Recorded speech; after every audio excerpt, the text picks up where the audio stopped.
warahmatullahi wabarakatuh. Halo, perkenalkan nama saya Faid Fatanzaki dari kelas 1111. Di sini saya akan mereview sebuah novel yang berjudul Romeo and Juliet. Sebelum itu saya mau menjelaskan latar belakang novel ini. Novel Romeo and Juliet adalah sebuah karya buatan William Shakespeare. Karya ini dibuat di Italia pada akhir tahun 1590-an. Buku ini diterjemahkan ke bahasa Indonesia oleh 3 orang, yaitu Fatimah, Iva Nabila, dan Ratna Ophelia, dan diterbitkan di Indonesia pertama kali pada tahun 2018 oleh PT Buku Seru.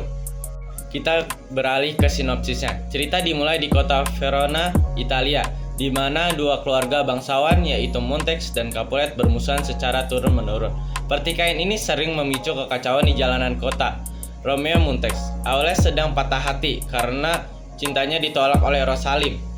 Atas saran temannya, ia menyelinap ke pesta keluarga Capulet untuk mengalihkan perhatian. Di sana ia bertemu Juliet Capulet. Tanpa mengetahui identitas satu sama lain, mereka jatuh cinta pada pandangan pertama. Ketika menyadari bahwa mereka berasal dari keluarga yang saling bermusuhan, mereka tetap memutuskan untuk saling bersama. Dengan bantuan Pastor Lawrence, mereka menikah secara diam-diam, berharap pernikahan ini akan membawa perdamaian antara kedua keluarga. Tablet, sepupu Juliet, marah ketika mengetahui Romeo datang ke pesta Capulet. Ia menentang Romeo, tapi Romeo menolak karena mereka kini bersaudara melalui pernikahan. Namun sahabat Romeo, Mercutio, marah dan bertarung dengan Tablet. Mercutio terbunuh, dan Romeo marah dan membalaskan dendamnya dengan membunuh Tablet. Sebagai hukuman, Romeo diasingkan dari Verona oleh Pangeran Escalus. Sementara Romeo diasingkan ke Mantua, Lord Capulet, yaitu ayah Juliet, memaksa Juliet untuk menikah dengan bangsawan bernama Paris. Juliet menolak, tetapi tidak bisa menentang orang tuanya. Ia kemudian meminta bantuan kepada Pastor Lawrence. Pastor Lawrence memiliki ide, idenya dia itu memberikan ramuan kepada Juliet untuk tampak mati selama sekitar 42 jam. Jadi kayak pura-pura mati gitu. Rencananya setelah pemakamannya, Juliet akan dibawa keluar makam dan bersatu kembali dengan Romeo. Ia mengirim surat ke Romeo untuk menjelaskan rencana ini. Sayangnya, surat tersebut tidak sampai ke Romeo. Sebaliknya, Romeo mendengar kabar dari pelayannya bahwa Juliet telah meninggal. Patah hati Romeo, akhirnya dia memutuskan untuk kembali ke Verona, membeli racun, dan pergi ke makamnya Juliet. Di makam, ia bertemu dengan Paris yang juga sedang berduka. Mereka bertarung, dan Romeo membunuh Paris. Romeo lalu meminum racun dan mati di samping Capulet. Tak lama kemudian, Juliet terbangun dan menemukan Romeo telah mati. Dengan putus asa, ia menusuk dirinya sendiri dengan belati Romeo dan mati di sampingnya.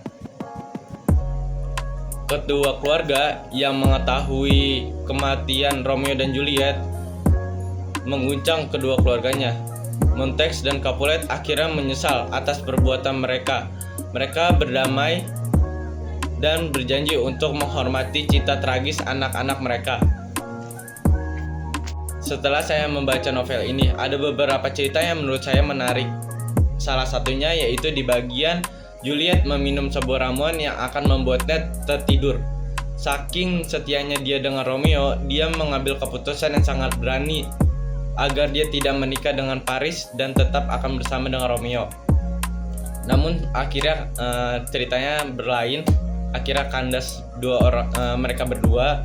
Terus kenapa menurut saya buku ini menarik untuk dibaca? Karena kita tahu sendiri kan, Romeo dan Juliet sendiri itu adalah cerita yang sangat legend di Indonesia maupun di dunia. Pasti semuanya tahu tentang cerita mereka berdua ini, tentang cinta tragis mereka.